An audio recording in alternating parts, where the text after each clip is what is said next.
The story of the Tiger versus Sherman debate in World War II is one that transcends mere military hardware comparison, delving deep into the realms of industrial capacity, production philosophy, and strategic arithmetic. On August 8, 1944, near Saintes, south of Caen in Normandy, France, Hauptmann Michael Wittmann stood atop his Tiger 007 tank, gripping its commander's cupola as he scanned the horizon through Zeiss binoculars. His hands trembled, not from fear, but from a growing realization that had been building since dawn.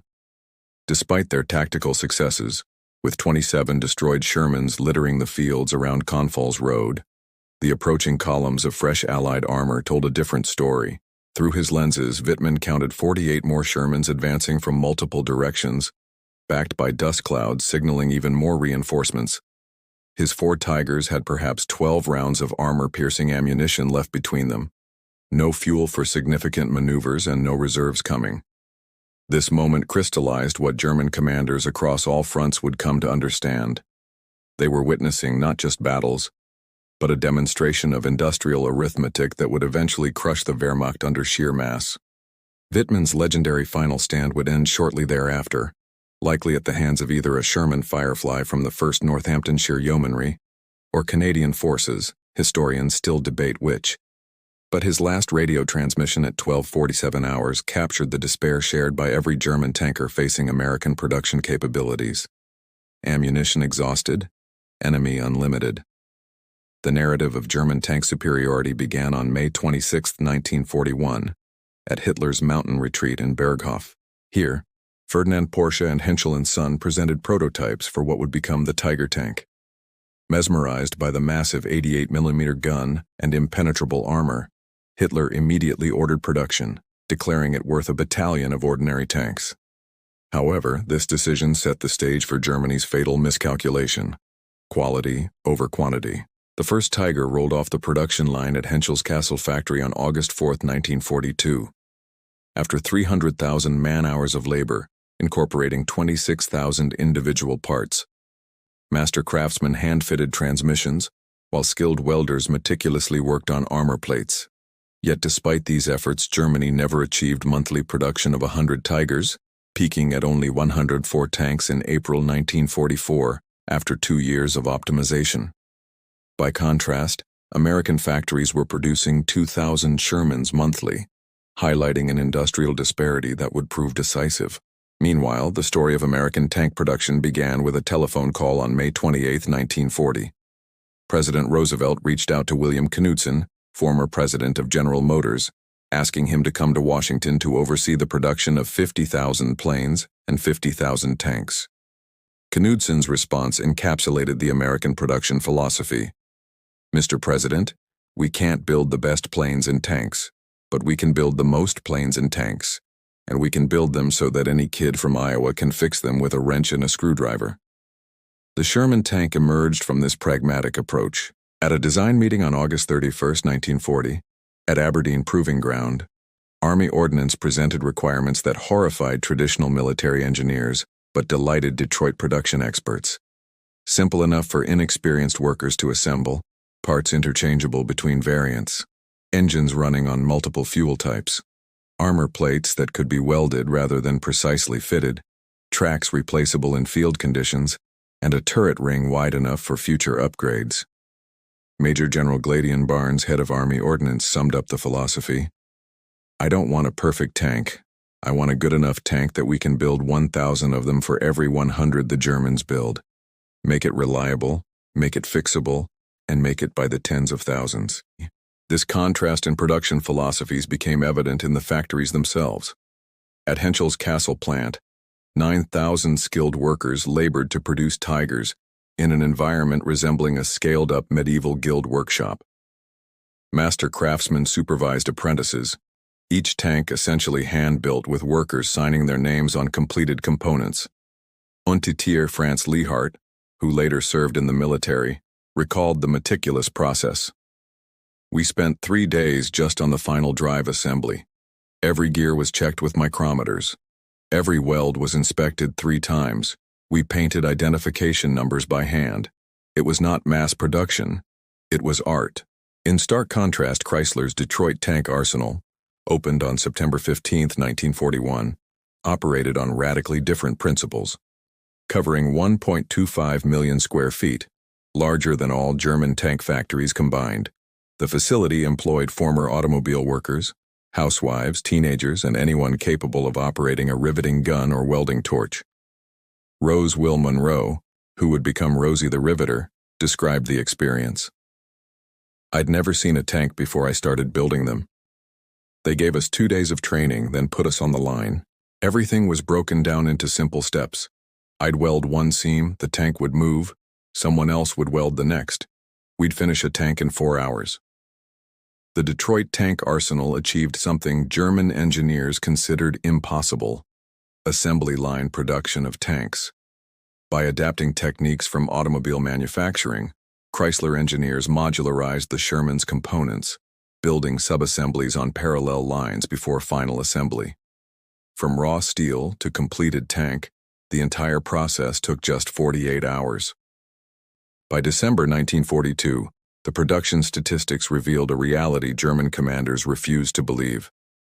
The Detroit Tank Arsenal alone was producing 896 Shermans monthly, more than double many German intelligence estimates.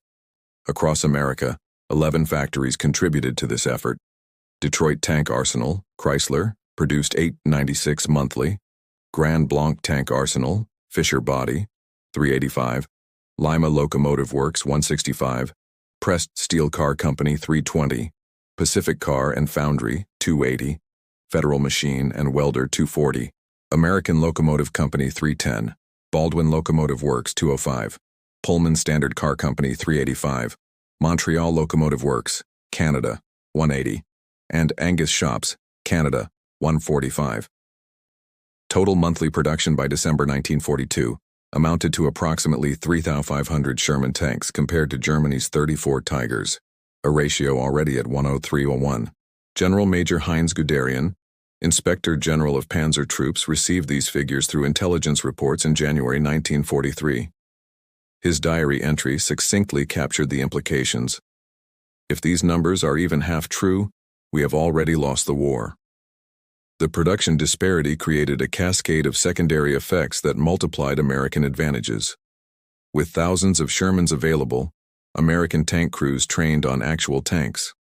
At Fort Knox, Kentucky, the Armored Force School had hundreds dedicated solely to training. Crews spent 12 weeks learning every aspect of their vehicle, firing thousands of rounds in gunnery practice, driving hundreds of miles, and performing maintenance until they could replace any component blindfolded. Private First Class Clarence Smuyer, training at Fort Knox in 1943, later recalled, "We beat the hell out of those training tanks, drove them till they broke, fixed them, drove them again. By the time we shipped out, I knew that tank better than my family's farm tractor. Every sound it made, what it meant, every tool needed for every job." In Germany, Tiger tank training told a different story.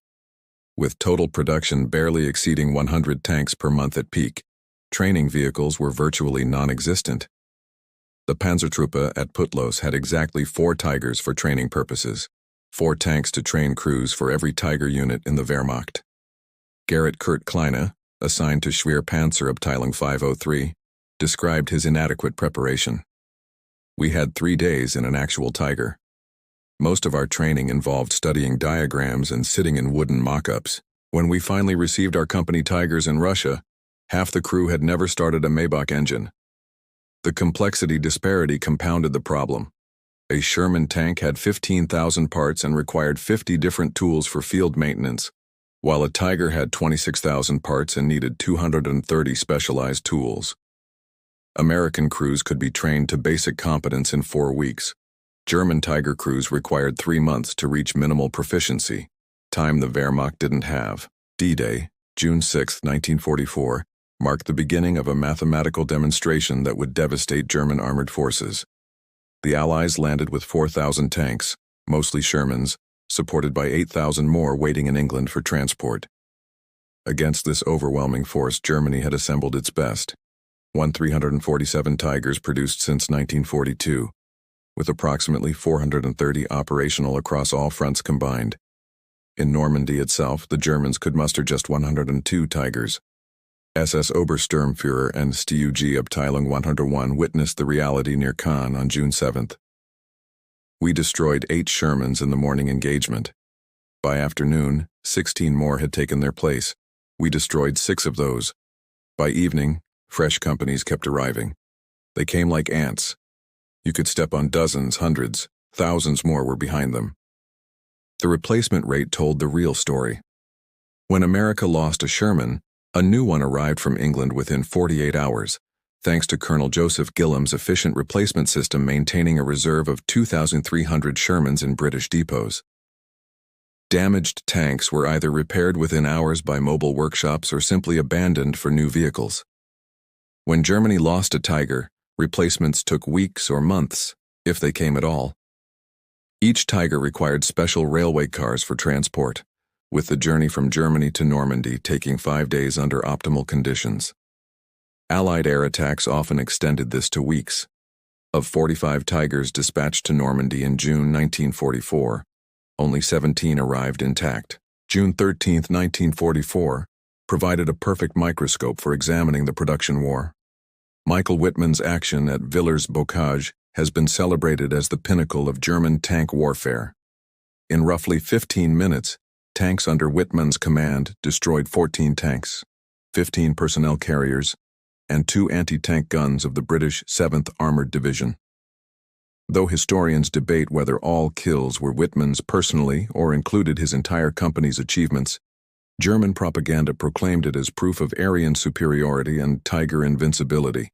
What they didn't report was the aftermath.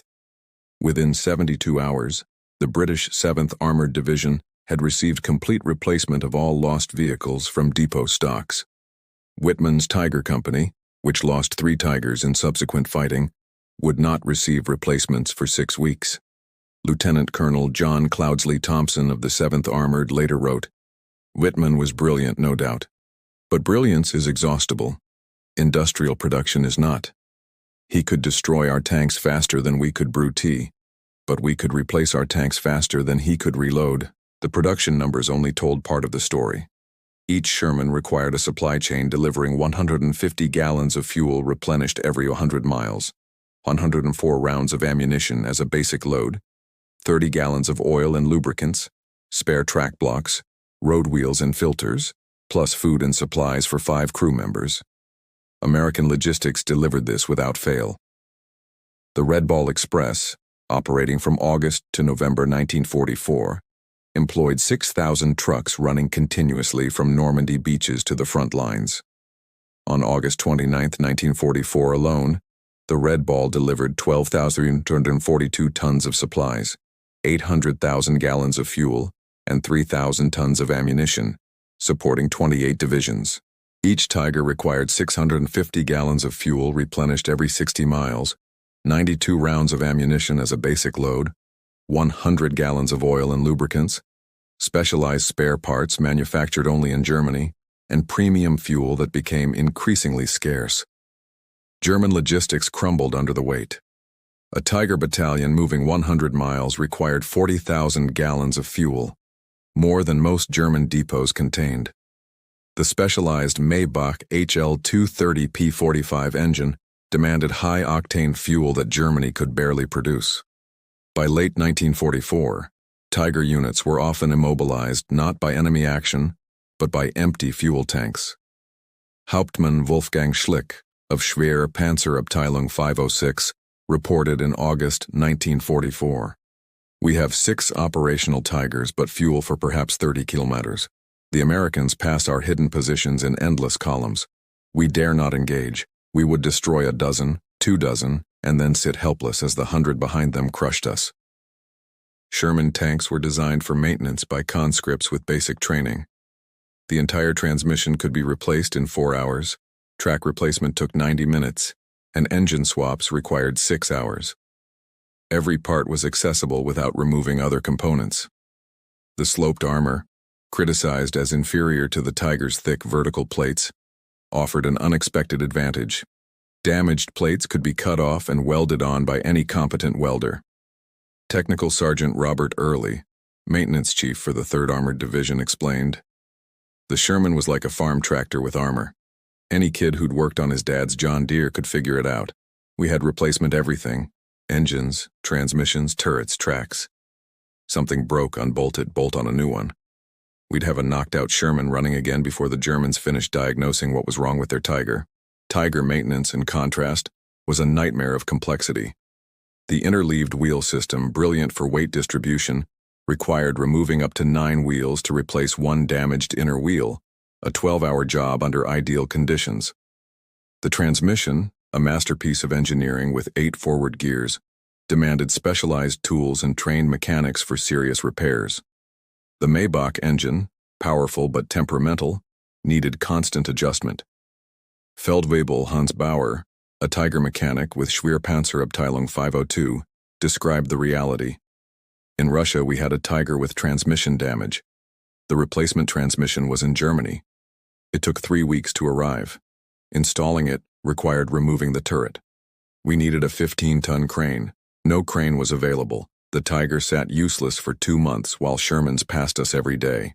By mid-1944, the mathematics of production had created a cascading crisis Germany couldn't solve. Each Tiger required a crew of 5 highly trained specialists: commander, minimum 6 months training; gunner, 4 months specialized training; loader, 2 months training; driver, 4 months training on heavy tanks; and radio operator, Charge hull gunner, 3 months training. Training a complete Tiger crew properly required 19 man-months of instruction. Germany was losing Tiger crews faster than they could be trained. When Tiger 007 was destroyed near Sintho on August 8, 1944, killing Michael Wittmann and his crew, Germany lost 60 man-months of irreplaceable training and years of combat experience. The Americans faced no such crisis.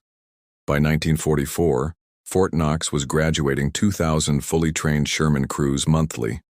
The standardization of the Sherman meant any crew could operate any tank.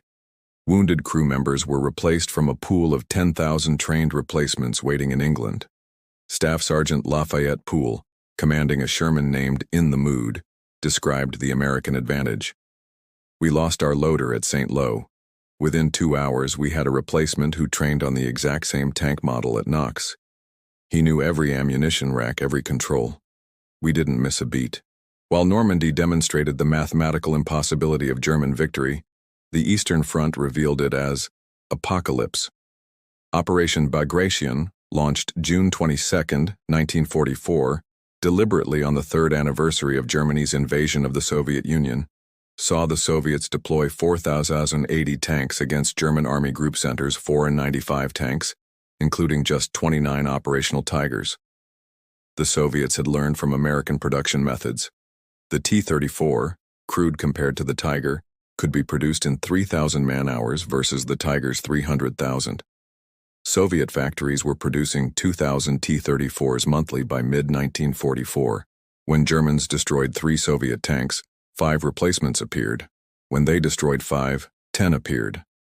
Hauptmann Ernst Lindemann of Schwerpanzerabteilung 505 recorded the mathematical horror. July 5th, we destroyed 16 T-34s near Minsk. July 6th, 22 more appeared. We destroyed 11. July 7th, 45 T-34s attacked. We destroyed 19 before running out of ammunition. July 8th, 60 T-34s. We had 2 Tigers operational. We retreated. The Soviets had adopted American mass production philosophy. Quantity has a quality all its own. They also received 4,126 Shermans through Lend-Lease, more than 3 times the total number of Tigers ever built. The Italian campaign provided German tank crews with their clearest view of American industrial might. The confined terrain meant tank battles occurred at close range, where the Tiger's advantages were minimized. More importantly, German crews could observe American replacement rates directly. At the Battle of Monte Cassino, Oberleutnant Friedrich Bücher of Schwerpanzerabteilung 508 kept a detailed log. February 15th, destroyed 4 Shermans near Route 6. February 16th, 8 new Shermans in same position, destroyed 3. February 17th, 12th Shermans attacking. February 18th, count 22 Shermans. We have 4 Tigers operational, 12 rounds per tank remaining. The psychological impact was devastating. Gefreiter Helmut Wagner wrote to his wife, "We are Sisyphus pushing the boulder. Every Sherman we destroy is replaced by 2. Every day we kill tanks like a farmer harvesting wheat, but the field grows back overnight." American tank recovery added to German despair. The 16th Armored Recovery Battalion could retrieve and repair damaged Shermans faster than Germans could confirm their destruction. Captain Thomas Roberts of the 16th described their efficiency. "We'd hook a Sherman that caught fire in the morning, have it back to depot by noon, repaired by evening, and back in action the next morning. The Germans would mark it as a kill, then face the same tank 3 days later." The production statistics became human stories on factory floors across America. At the Detroit Tank Arsenal, workers knew exactly what their production meant. Above the assembly line hung a banner, "Every tank we build is a life saved." Mary Krivsky, a Polish immigrant working at Detroit Arsenal, embodied American production determination. "My brother was in Italy with the 1st Armored. Every Sherman I welded might be the one that brought him home. We worked 16-hour shifts during the Sicily invasion. Nobody complained. The line never stopped." The factory operated 3 shifts, 24 hours a day, 365 days a year. Christmas 1943 saw voluntary overtime reach 95%. Workers who called in sick received visits from colleagues checking if they needed help. Absenteeism ran below 2%, compared to 15% in German factories by late 1944. German factories faced different realities. Allied bombing disrupted production constantly. The Henschel factory was hit 39 times between October 1943 and March 1945. Each raid stopped Tiger production for days or weeks. Skilled workers were drafted to replace combat losses. By late 1944, slave labor comprised 40% of the workforce, requiring guards and reducing efficiency. Friedrich Müller, a German factory inspector, reported in November 1944, "Kassel factory produces 8 Tigers this month. 8. Americans produce this many in 4 hours. We use slave labor that sabotages production. They use free workers racing to build more. We cannot win this arithmetic." Sherman tanks ran on regular gasoline. Any octane from 70 to 85 worked fine. The radial aircraft engine was forgiving, reliable, and could burn almost anything flammable in an emergency. American fuel supply was unlimited. Texas alone produced 100 million barrels of oil in 1944. Standard Oil refined 2 billion gallons of gasoline monthly. Tigers required premium fuel, at least 87 octane, for the Maybach engine to function properly. Germany's synthetic fuel plants, primarily using coal liquefaction, produced inferior fuel that damaged engines. By late 1944, fuel allocation for training was eliminated. New Tiger crews arrived at units without ever having driven their tanks. The fuel consumption differential was staggering. A Tiger consumed 2.75 gallons per mile on roads, 5.5 gallons per mile cross-country. A Sherman consumed 0.5 gallons per mile on roads, 1.2 gallons cross-country. Moving a Tiger company 100 miles required 15,000 gallons of fuel. Moving a Sherman company the same distance required 3,000 gallons. Oberst von Festenhagen, commanding Schwer SS Panzerabteilung 100, reported the impossible situation. December 16th. Start of our Ardennes offensive. My Tigers have fuel for perhaps 60 kilometer. The objectives are 200 kilometer distant. We are told to capture American fuel. How do we reach American fuel without fuel? This is madness built on desperation. The Battle of the Bulge, December 1944, provided the final mathematical proof of German defeat. Hitler assembled his last reserve, 450 tanks, including 69 precious King Tigers, for Operation Watch on the Rhine. Against this, Americans could deploy 8,000 tanks in the European theater, with 6,000 more in reserve or training in the United States. The initial German success seemed to validate quality over quantity. King Tigers of Schwer, SS Panzerabteilung 501, destroyed Shermans at ranges exceeding 2,000 meters. Individual Tigers claimed dozens of kills. German propaganda proclaimed the offensive as proof of superior German engineering, but mathematics reasserted itself within days. As Joachim Peiper's Kampfgruppe ran out of fuel near La Glaise, American replacement tanks were already moving from Antwerp depots. The 40 Shermans destroyed on December 17th were replaced by December 19th. The 60 destroyed on December 18th were replaced by December 20th. General George Patton's Third Army turned north with 350 Shermans on December 22nd. Within 48 hours, despite losing 88 tanks to German fire, Patton had 400 operational Shermans. Replacement vehicles had exceeded losses. Meanwhile, Peiper had abandoned all his Tigers for lack of fuel, destroying them to prevent capture. March 6, 1945, provided history with the most filmed tank duel of the war. A Pershing versus Panther fight at Cologne Cathedral. But 500 meters away sat a more telling scene that cameras didn't capture. 11 knocked-out Shermans around the cathedral square, destroyed by a single Panther over 2 days. Yet within 24 hours, 15 new Shermans had occupied the square. The Panther, damaged and out of ammunition, was abandoned by its crew. This scene, tactical German victory, strategic American victory through numbers, repeated across the Reich. Feldwebel Gustav Schreiber, the Panther gunner, survived the war, and later reflected, "We destroyed 258 enemy tanks with our company, mostly Shermans, a magnificent ratio. But they replaced 258 tanks in perhaps a week. We lost 12 Panthers and received 2 replacements in 6 months. Every tactical victory brought strategic defeat closer." Beyond production numbers lay human mathematics equally stark. America trained 250,000 tank crewmen during the war. Germany trained perhaps 40,000 for Tigers and Panthers combined. When America lost a crew, 5 trained replacements waited in depots. When Germany lost a Tiger crew, their expertise vanished forever. Sergeant Joe Saunders of the 2nd Armored Division explained the American advantage. "We knew we had 50 more Shermans behind us.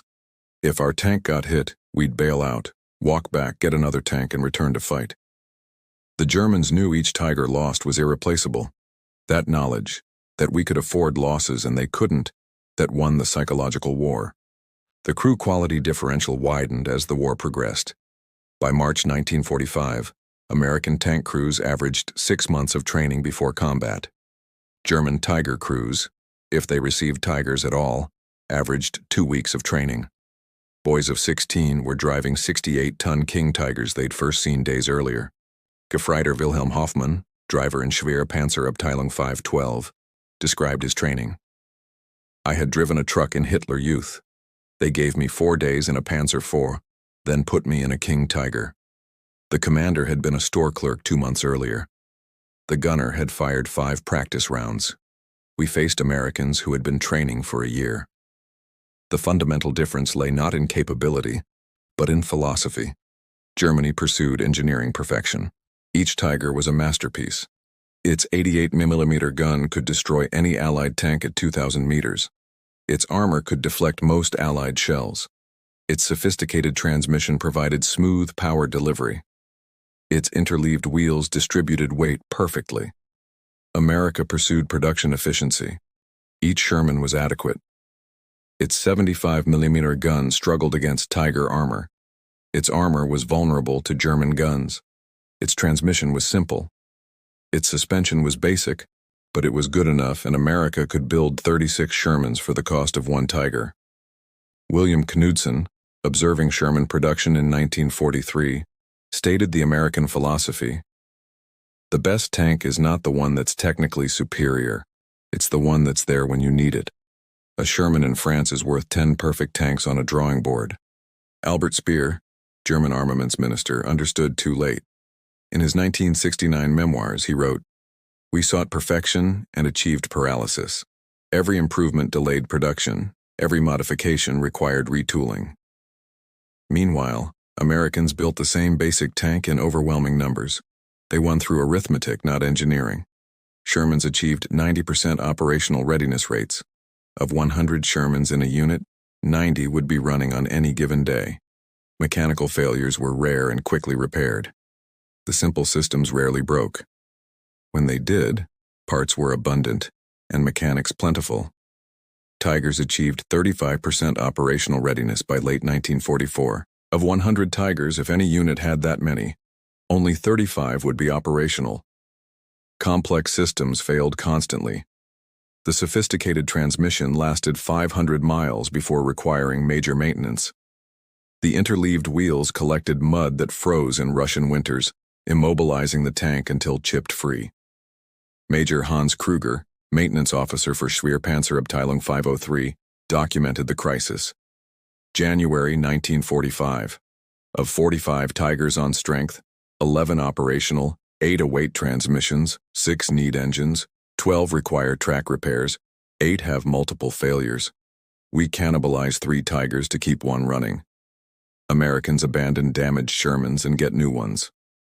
By early 1945, American production had achieved something beyond numbers. It had created strategic freedom. Commanders could plan operations knowing losses would be replaced immediately. They could trade tanks for objectives. They could use Shermans as expendable assets. General Omar Bradley explained, "We knew we'd lose 4 Shermans for every Tiger killed.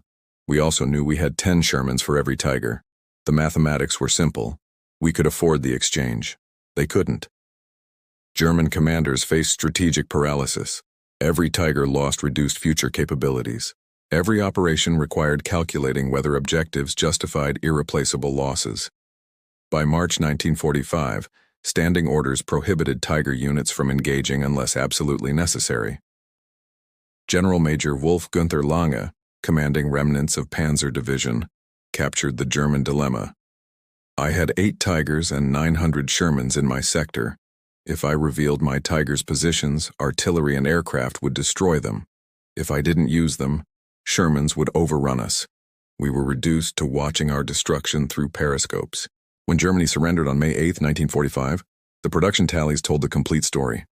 German production, Tiger 1, 13 and 47 produced August 1942, August 1944, Tiger 2, King Tiger, 489 to 492, produced January 1944, March 1945.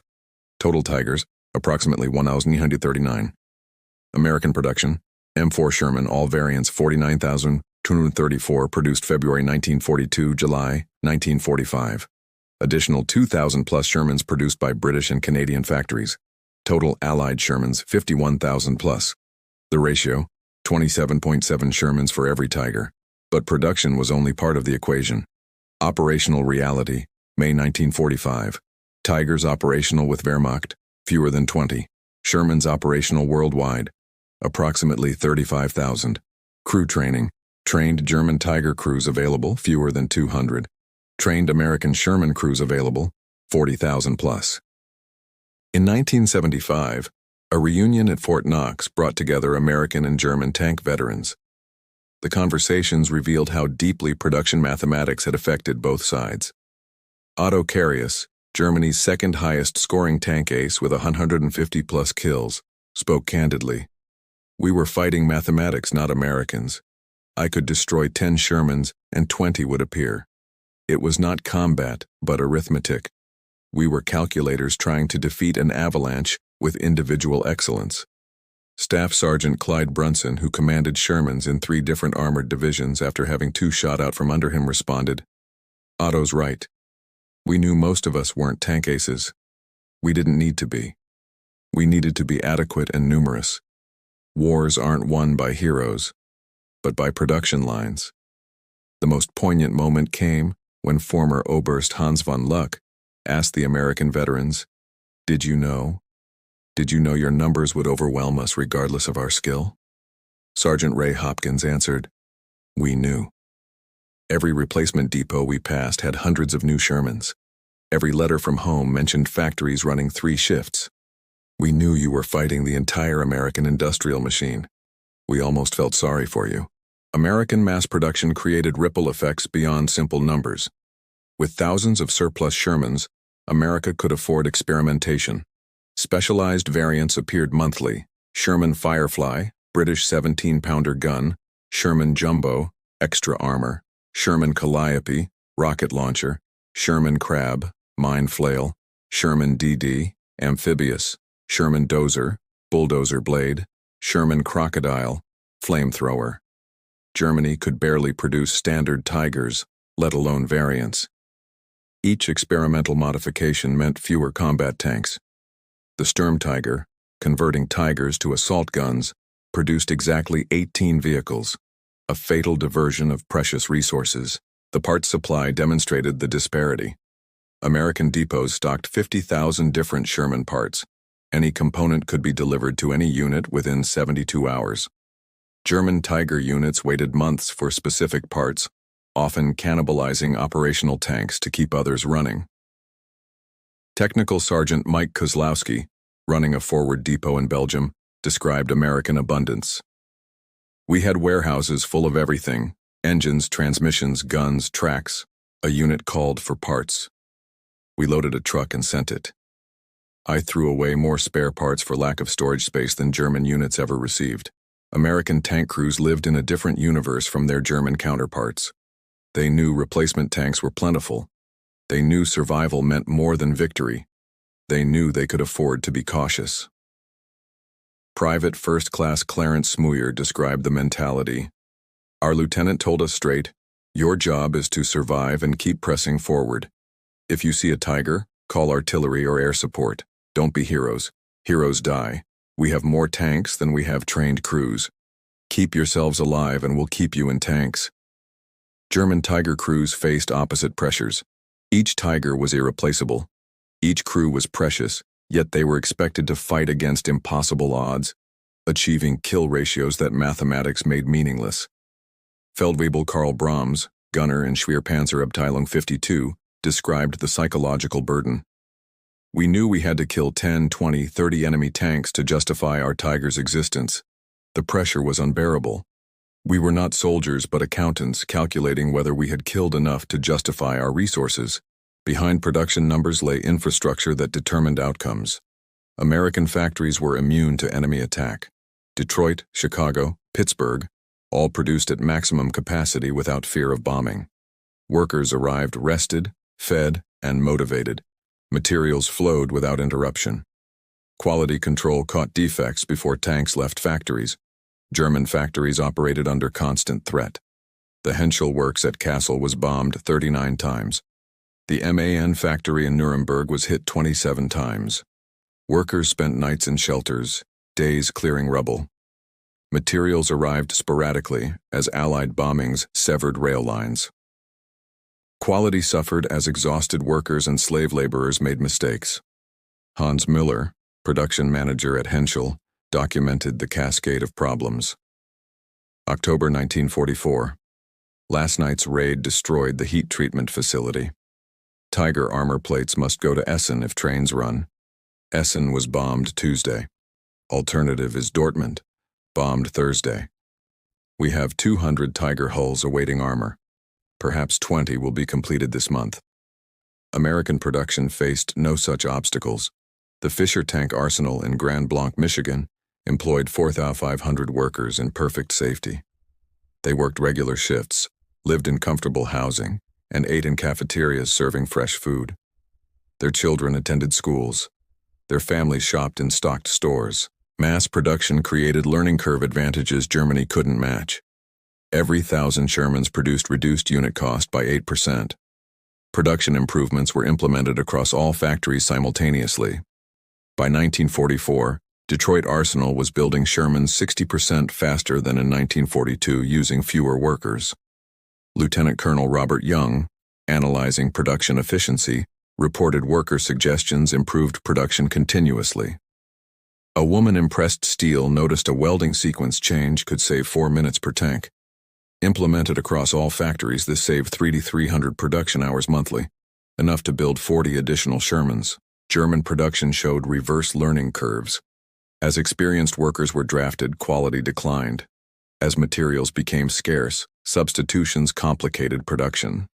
As Allied bombing intensified, production dispersed to smaller facilities, losing efficiency. Tiger production time increased from 300,000 man-hours in 1942 to 450,000 man-hours by late 1944. Each Tiger cost more and took longer to build as the war progressed. The opposite of American experience. The Tiger's technological superiority came with hidden costs. The sophisticated Maybach engine required 120 different parts unique to Tigers. The complex transmission needed specialized tools. The gun's precision required careful maintenance. Every advantage increased complexity. The Sherman's simplicity was its strength. The Ford GAA engine shared parts with truck engines. The transmission was a modified truck design. The gun was an adapted anti-aircraft weapon. Everything was proven reliable and repairable with common tools. Master Sergeant Tom Williams, maintaining Shermans for the 4th Armored Division, explained, "We fixed Shermans with parts from trucks, jeeps, anything. Needed a fuel pump, truck pump worked. Needed electrical parts, jeep alternator fit. The Tiger needed exact parts made in specific factories. We needed whatever worked." American production superiority created psychological weapons beyond numbers. Captured German tank crews were deliberately shown American tank parks containing hundreds of new Shermans. They toured repair depots rebuilding damaged tanks in hours. They witnessed the casual waste of material that revealed unlimited resources. Hauptmann Friedrich Schultz, captured after his Tiger was destroyed near Aachen, described his tour of a replacement depot. "They showed us 500 new Shermans waiting for crews. The American officer said they received 500 monthly just for this sector. I knew then every Tiger we'd destroyed was meaningless. We were bailing the ocean with teaspoons."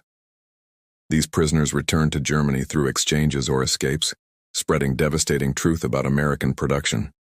Their reports, more credible than propaganda, destroyed morale among German tank crews training on the few remaining Tigers.